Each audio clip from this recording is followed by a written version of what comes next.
Hello and welcome. In this text, you will hear the true and personal story of how one man trained his brain to think in English. It's a story of mistakes, discovery, and quiet success.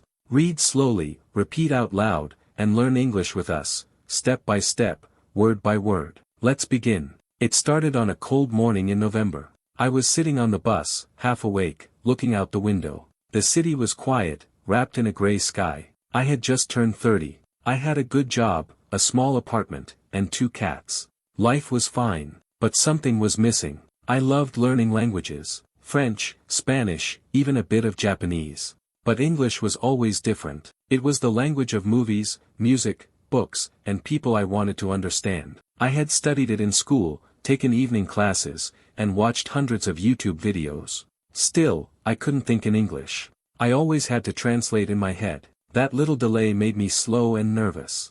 I wanted to change that. That day, I made a decision. I would train my brain to think in English. I didn't know how, but I promised myself, I would stop translating. I would live in English. At first, it was hard. I would try to think in English while making coffee. Cup, spoon, sugar, easy words.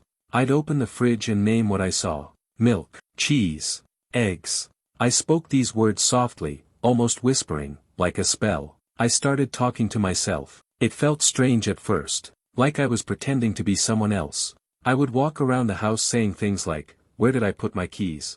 "Ah, on the table." When I didn't know a word, I would describe it. "That long thing, used for soup, spoon." This helped my brain stay in English, even when I didn't have the exact words. One evening, I made a mistake at work. I sent the wrong file to a client. My boss wasn't angry, but I was embarrassed. That night, I sat in my kitchen, drinking tea, thinking about the mistake. But I did something different. I thought about it in English. I sent the wrong file. I should have checked. Next time, I will be more careful. I felt calmer. English gave me some distance, like watching my life from outside. It helped me see problems without panic. Then something happened. A friend invited me to a small language exchange. Just 4 people, meeting in a cafe. I didn't want to go, I was shy. But I said yes. That evening changed everything. There was a woman from Brazil, a student from Turkey, a man from Russia, and me. We talked about music and food. We laughed. I made mistakes.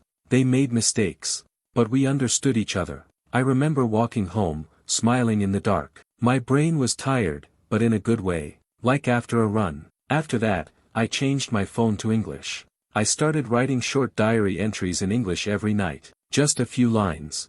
Today was rainy. I forgot my umbrella. I got wet. Still, I feel happy. It became a habit. It trained my brain to think without fear. I also stopped using subtitles when I watched shows. First, I used English subtitles.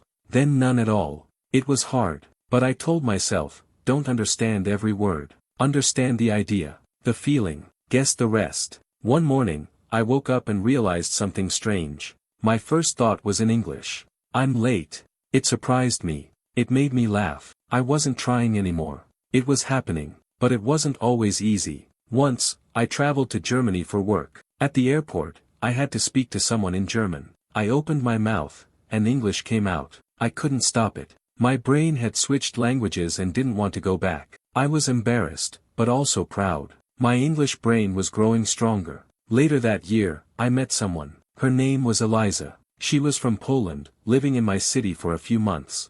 She spoke English too, and we started talking. We walked through parks, visited old bookshops, drank coffee in small cafes. All in English. One night, she asked, "Do you think in English now?" I smiled. "Most of the time," I said. "Sometimes even when I dream." She laughed. "Me too." We didn't stay together forever. But I'll always remember her as the person I spoke the most English with. No pressure. No fear. Just talk. By the end of that year, I realized something else. English wasn't just a language anymore. It was a part of me. It had become the voice inside my head, the one that told me to try, to listen, to keep going. And the best part, I couldn't stop. Even when I wanted to rest my brain, it kept speaking in English. It had become natural. That's how I trained my brain. Not with magic, just with time, patience, and love for the language. Step by step, word by word, thought by thought. A few months later, I got a call from an old friend. His name was David. We went to school together, but he had moved to London. We hadn't spoken in years. He said, "I have an idea. Come visit me. Spend a week here. Practice your English." At first, I said no. I had work, responsibilities. But then I thought, why not? It was a chance to test my English brain in the real world. I bought the ticket. London was loud, fast, beautiful. People talked quickly. Sometimes I understood them, sometimes I didn't. But I didn't panic. I let the words wash over me. I caught the important parts and guessed the rest. David lived in a small flat in Camden. We walked around the city, went to markets and museums, met his friends. They all spoke English, of course. I listened more than I spoke at first. I didn't want to sound stupid. But after a day or two, I stopped caring. One night, we went to a pub. There was music, people laughing, voices everywhere. A woman sat next to me. Her name was Clara. She was Irish, with fast speech and kind eyes. She said, "So, where are you from?" I froze for a second, but then I smiled. "I'm from Prague," I said. "Visiting a friend. Practicing my English." She laughed. "You're doing great." We talked for hours. About travel, music, books. I made mistakes, sure. But I didn't feel stupid. I felt alive. That night, I lay in bed, staring at the ceiling. My heart was still full of voices, words, phrases. I didn't sleep much. My brain was working, turning everything into English. When I came back home, something had changed. English wasn't just a skill anymore. It was a place I could go to. A space in my mind where I felt confident, curious, and sometimes even funny. I started thinking more deeply in English. Not just everyday things like shopping lists or weather, but ideas, feelings. Why am I angry right now? I would ask myself, what do I really want? It was strange, but helpful. English gave me a kind of emotional distance. It made big feelings smaller and easier to understand. A few weeks later, something surprising happened. My manager asked me to give a short presentation to some visiting clients, from Canada. "They speak English," she said. "Can you do it?" I said yes before I could stop myself. The night before the presentation, I was nervous. I walked around my apartment, practicing out loud. "Good morning. Thank you for being here today." My cats looked at me like I was crazy. The next day, I stood in front of the small group. My hands were shaking a little, but when I started speaking, the fear disappeared. The words came, slowly, clearly, calmly. I didn't sound like a native speaker, but I sounded like myself, and they listened. After the meeting, one of the Canadians said, "You explained everything really well. Very clear, very natural." I smiled. "Thanks," I said. "I've been training my brain." He laughed. "Well, it's working." That evening, I walked home in the rain, but I didn't care. I felt warm inside, like I had passed some kind of test. From then on, I kept using English every day, not because I had to, but because I wanted to. It felt like stretching, like moving a part of my mind that had been sleeping for years. It gave me freedom. And you know what's funny? I still make mistakes. I forget words. I mix up tenses.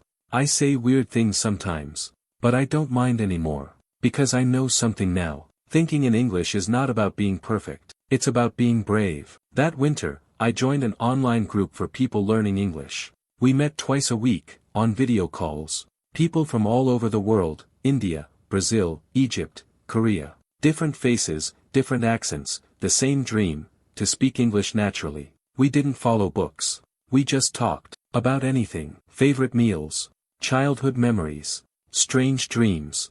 Everyone listened with patience. Sometimes we corrected each other. Sometimes we just smiled and moved on. I looked forward to those calls. They felt like a small, quiet fire in the middle of a cold week. One evening, during a session, someone asked, "What's your happiest memory?" I paused. Then I answered in English, without thinking. I talked about the summer I turned 17, a trip to the mountains with my cousin. We had no phones, just a map, a tent, and canned food. We got lost, found a river, built a fire, and sang songs under the stars. I spoke for 5 minutes, maybe more. When I finished, the group was quiet for a second. Then someone said, "That was beautiful." I smiled, not because of the story, but because I had told it. In English. With emotion. Without fear. Soon after, I began writing more. Not just diary entries. I started short stories, little scenes, conversations. My English wasn't perfect, but it had personality. It felt real. I posted one story online. People liked it. One person messaged me, "I felt something when I read this. Thank you. It meant the world to me." One weekend, I went hiking alone. I left early in the morning, my backpack full of snacks and water. I didn't bring music. I wanted silence. As I walked through the forest, I noticed something strange. My thoughts were in English again. But not simple thoughts, deep ones. This path reminds me of something. The way it bends. Like life, quiet, full of turns. I stopped walking and laughed. I sounded like a poet. In a second language. In the middle of nowhere. That was when I understood something big. My brain didn't just use English anymore. It trusted English. It let go. It played. That evening, back at home, I opened a notebook and wrote, "It's not about grammar. It's about rhythm. About light and air. About letting your second language become a second skin." It wasn't always like this, of course. Some days I felt tired, lazy, slow. On those days, I let myself rest. I watched silly shows. I repeated simple phrases. I let English be a quiet companion, not a challenge. One morning, I woke up from a dream. In the dream, I was in a bookstore. I asked the man at the counter, "Do you have anything by Virginia Woolf?" He said, "Yes. On the shelf behind you." I smiled in my sleep. The dream had been in English. I told my friend, "I think my brain has finally moved in." "Into what?" she asked. "Into English," I said. "It's renting a small room. Might stay forever." She laughed, but I was serious. A few weeks later, something even more surprising happened. I got an offer. A part-time job as a content writer for a small startup. They needed someone who could write simple, clear English, emails, product descriptions, blog posts. A friend of a friend had shown them my stories. I said yes. At first, I was terrified. I checked every sentence 5 times. But slowly, I began to trust myself. I found joy in it. I would sit with a cup of coffee, open my laptop, and let the words come. My English was no longer just in my head. It was out there, working, living. I thought about all the people like me. People who started by whispering simple words in the kitchen. Who watched shows with subtitles, afraid to turn them off. Who practiced talking to themselves on lonely walks. If you are one of them, I want you to know this: your brain can change. It takes time, but it's possible. You don't need to live in London. You don't need perfect grammar. You just need a little courage, a little curiosity, and a lot of love for the language. The rest will come, I promise. Spring came. Trees turned green again, birds returned to the sky, and I felt like something inside me was also waking up. I had more energy, more peace. My English life and my native life were no longer fighting each other. They were walking side by side. One morning, I went to a local bookstore. I wanted to find something new to read, something different. I wandered between the shelves and picked up a thin book of English poetry.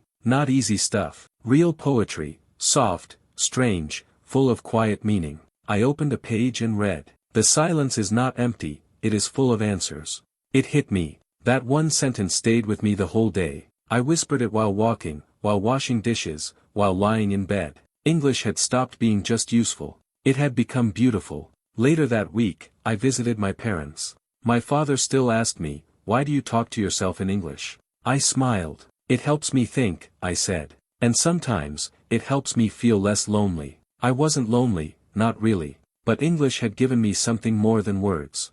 It gave me a second voice. A second way to look at life. A second chance. One evening, I sat by the window with a notebook. I thought about my journey. How it started with cold mornings and simple words. How I forced my brain to describe the world around me, even with clumsy grammar and missing vocabulary. I thought about Eliza, about London, about that strange dream in the bookstore. I thought about the day I stood in front of clients and spoke English without shaking. About the stories I wrote and shared with strangers. About the group calls where accents danced like music. I thought, language is not just sound. It's memory. It's emotion. It's connection. And then something small, but powerful, happened. I looked at the sky and whispered, "Thank you." Not in my native tongue. In English. Not because I had to. But because it felt right. Now, I live between 2 languages. I still use my first language every day. But English is the room where I dream big. Where I feel free. Where I understand myself in a new light. And even though my accent is still there, even though I still forget silly words sometimes, I no longer care. Because English is not a test I need to pass. It's a friend who walks with me. And I'm never alone. So if you're on this path too, I want you to hear me clearly. Speak to yourself. Whisper words as you cook or walk or rest. Watch without subtitles, even if it's hard. Write small notes, even if they're simple. Think in English, even when it feels strange. Because one day, you'll notice something beautiful, your brain will answer you back in English. And in that quiet moment, you'll know, you did it. You didn't just learn a language. You learned how to think in it. And you'll never stop.